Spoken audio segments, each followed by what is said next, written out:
Welcome back to the Pearl Report. Parents instinctively want the best for their kids.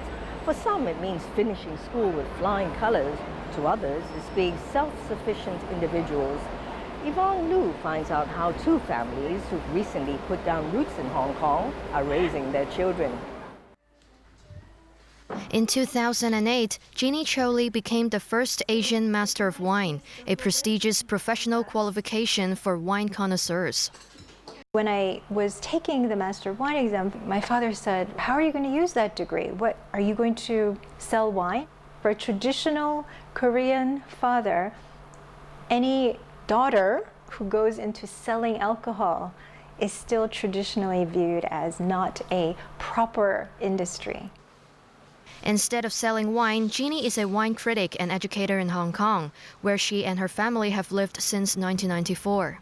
Jeannie was born in Seoul and moved to the United States with her parents when she was 7. Her dad was a businessman and her mom worked alongside him. They had high expectations of her.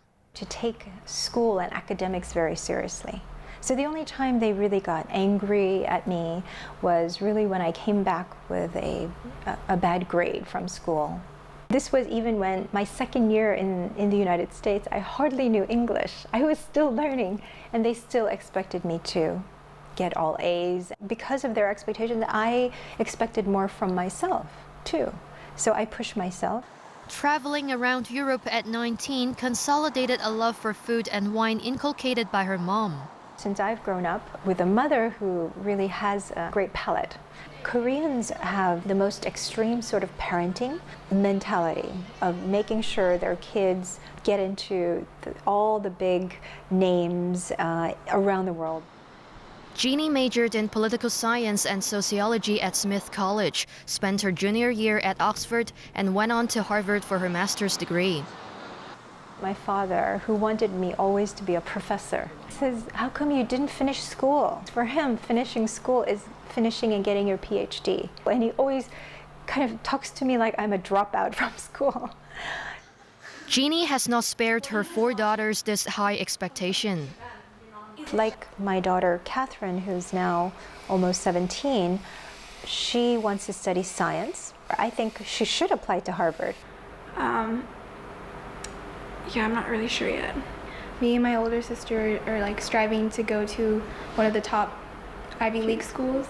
I would want to get into Harvard or Smith because that's where my mom went to.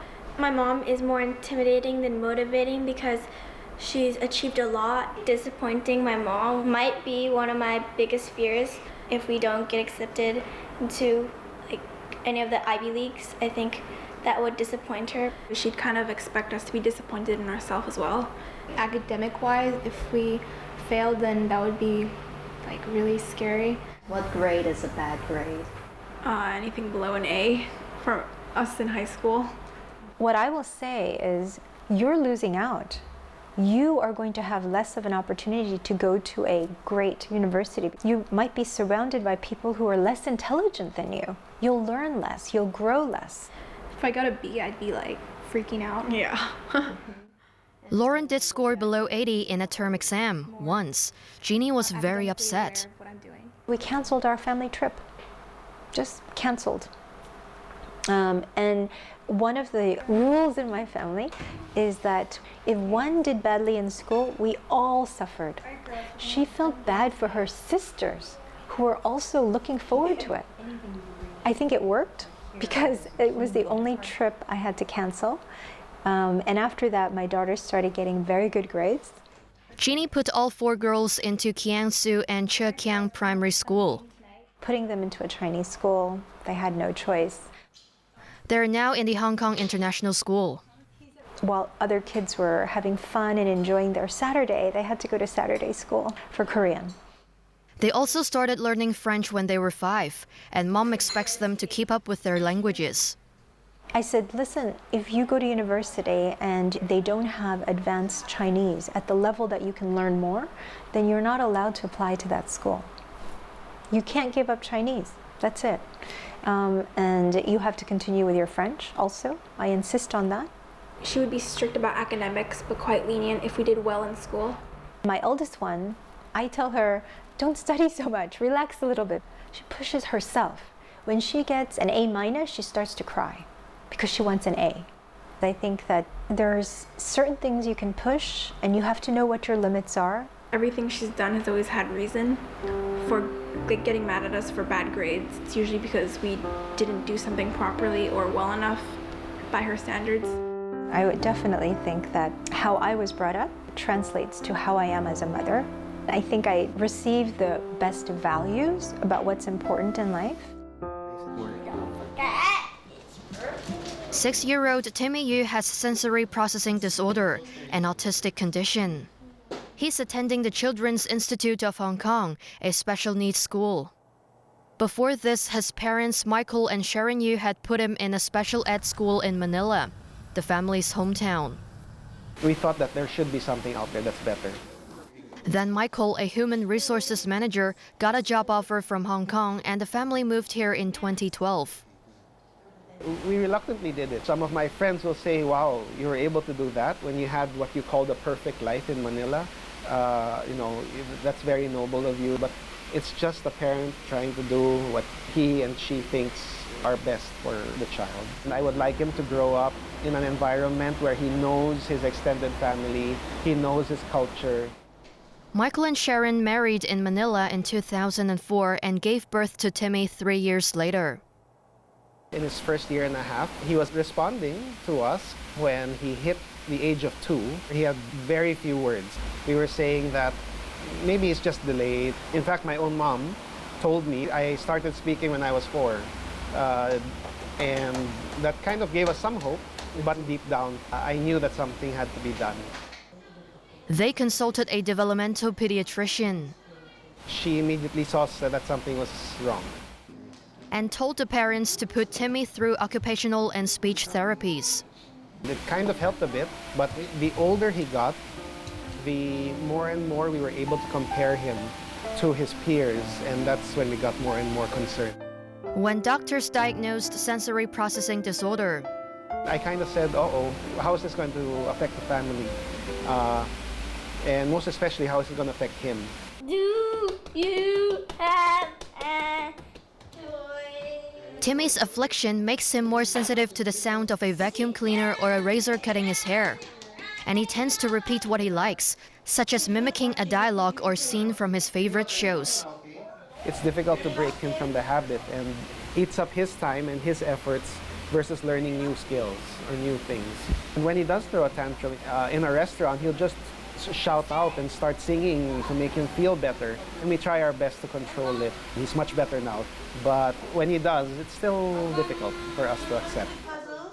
He's improved.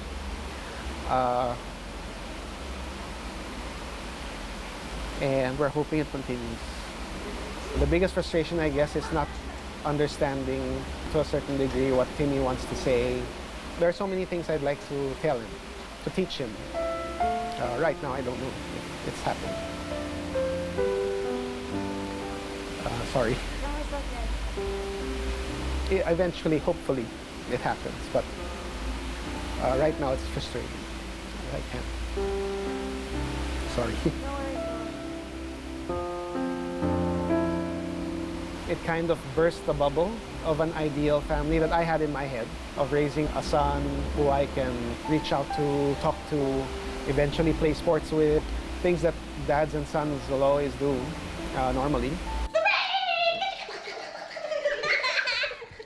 Sharon is a preschool teacher. If she were not a teacher, I'm not sure how we could give the support to Timmy at home otherwise. She's very patient, very diligent, very caring, and will not stop until she gets her point across. And that has helped Timmy a lot. For the longest time, we've been helping Timmy put his shoes on. Sharon will say, it's about time that he puts it on his own. I have that pull all the time to say, I can help you, But Sharon says, don't, just keep away and let him do it, even if it takes 5 minutes. It is very tempting to be hovering or overprotective of Timmy, given his condition. Personally, I wouldn't want to be called a helicopter parent who hovers all the time above the child and makes sure everything is perfect for that child. Sometimes I think you should let your child live a little. Failure is a good teacher. All right, Michael and Sharon are more of dolphin parents who nurture their children through fun and inspiring games instead of strict drilling. If Timmy completes an exercise in grammar or with flashcards, we give him a reward. such as playing video games for 20 minutes. At first, he'll throw a tantrum when time's up. Now, once the timer goes off, he'll just hand over the gadget. At weekends, the parents drill Timmy with props including labeled toys and a whiteboard. In the hopes that what Timmy experiences in school, he can also experience at home, and all of that will help him develop well. Michael and Sharon have gradually reconciled to Timmy's condition. It's tough as a parent. I was really angry. Why did it happen to Timmy? He has his full life ahead of him. When we see him develop, that makes us very proud of him, that he is actually slowly coming out of his shell. In 2010, they had their second child, Kiara. We're hoping, oh no, not again, and something might happen, but Kiara is a wonderful kid, very energetic, very talkative. Sometimes I think to myself, oh, so this is how it is like to raise a child who follows the normal developmental path. Gives me more perseverance and more diligence to actually help Timmy snap out of whatever he has. When Kiara started kindergarten this September, her parents were reluctant to put her on the school bus. And she said, don't worry, Mama, don't worry, Dada. The driver knows where I live. He'll bring me back home. It's very, very nice to see that she has the presence of mind to say something like that. Michael and Sharon set out to raise Kiara to be independent. We're thinking when Sharon and I are gone, the burden of taking care of Timmy might fall on her, so she needs to be strong. Early signs are encouraging. Timmy and Kiara are very, very good siblings. She's very caring. She sees how we take care of Timmy, so she mimics our behavior and brings him what he needs or helps him out. Someone has to have that independence and self-reliance and do something about his own life. I am afraid that Timmy will not reach that point, and that's painful. We have to remain positive or else we'll lose our minds. There's a very fine line between spoiling and encouraging. And as parents, I do not want them to think that everything comes easy in this world, because definitely it doesn't. Well, thank you for watching our show. It will be re-aired on Tuesday and Saturday, as well as on tvb.com. Until next time, from the Per Report team, good night, good luck, and good health.